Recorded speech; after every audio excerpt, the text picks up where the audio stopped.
विनोद की कहानी सिर्फ एक लड़के के फेल होने की कहानी नहीं है।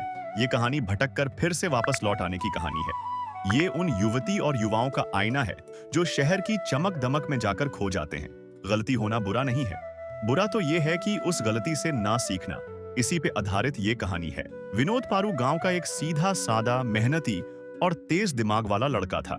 बचपन से ही वो पढ़ाई में इतना होशियार था कि स्कूल के शिक्षक अक्सर उसकी पीठ थपथपाते हुए कहते, बबुआ तोहरा में त कमाल के चमक बा, एक दिन तू पूरा खानदान के नाम रोशन करब। घर में गरीबी जरूर थी, पर उसके माँ बाप ने कभी भी उसके पढ़ाई पर कंजूसी नहीं की। खुद भूखे रह लेते, लेकिन बेटे को पढ़ाने की पूरी कोशिश करते थे।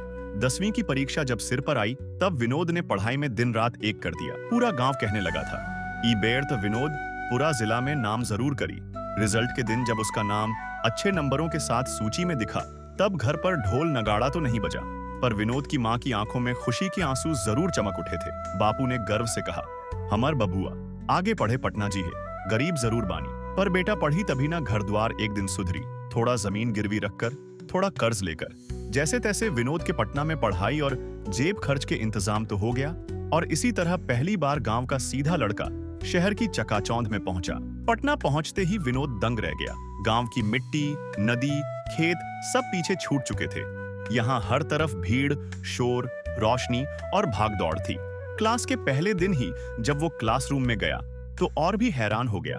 उसके आसपास लड़कियां skirt, jeans, top, T shirt में बैठी थीं। लड़के लड़कियां सब एक साथ मस्ती कर रहे थे, एक दूसरे से हंसी ठिठोली कर रहे थे। विनोद के लिए ये सब बिल्कुल नया था। गांव में तो संकोच, शर्म और संस्कार लड़की लड़के के बीच दीवार की तरह रहते थे, लेकिन यहाँ तो सब खुल्लम खुल्ला था। पहले पहले तो विनोद बस आश्चर्य से सब देखता रहा, पर धीरे धीरे वो भी उसी भीड़ में घुलता चला गया। उसके सादे कपड़ों को देखकर दोस्त चिढ़ाने लगे, अरे विनोद भैया, ये सादी पैंट शर्ट पटना में किसे चली, यहाँ स्टाइल चाहिए। धीरे धीरे दोस्तों का दबाव बढ़ा और एक दिन विनोद भी उनके साथ शहर की रंगीन दुनिया में बहने लगा। सिनेमा, कोचिंग बंक, चाट पकौड़ी, मोबाइल गेम, देर रात तक लड़की से चैट, जाने अनजाने में विनोद पढ़ाई से फिसलता चला गया।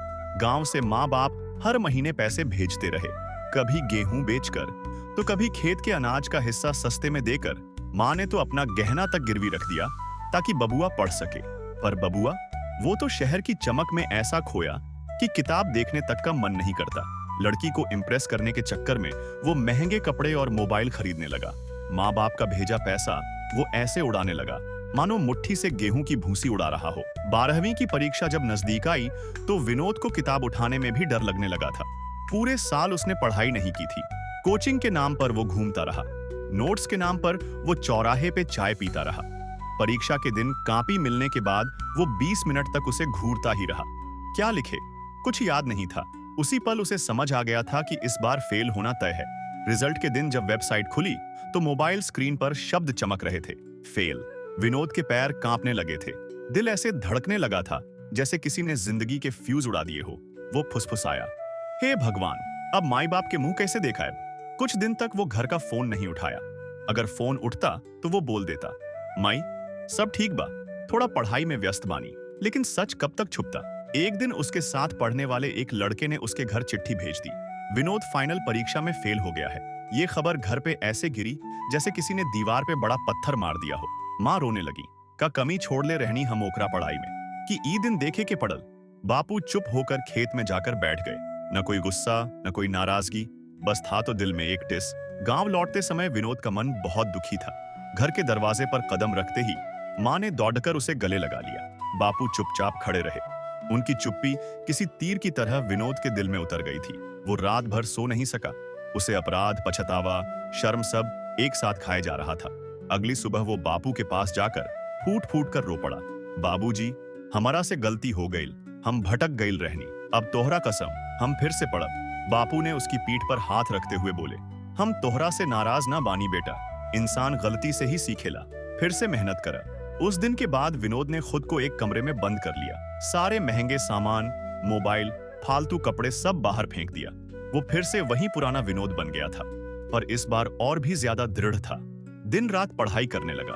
गांव में लोग ताने मारते रहे, अब का उम्मीद बचल बा इनकरा से, पर विनोद खुद पर विश्वास नहीं टूटने दिया। 1 साल बाद उसने फिर से परीक्षा दी और इस बार वो सिर्फ पास नहीं हुआ बल्कि अच्छे नंबर से पास हुआ था।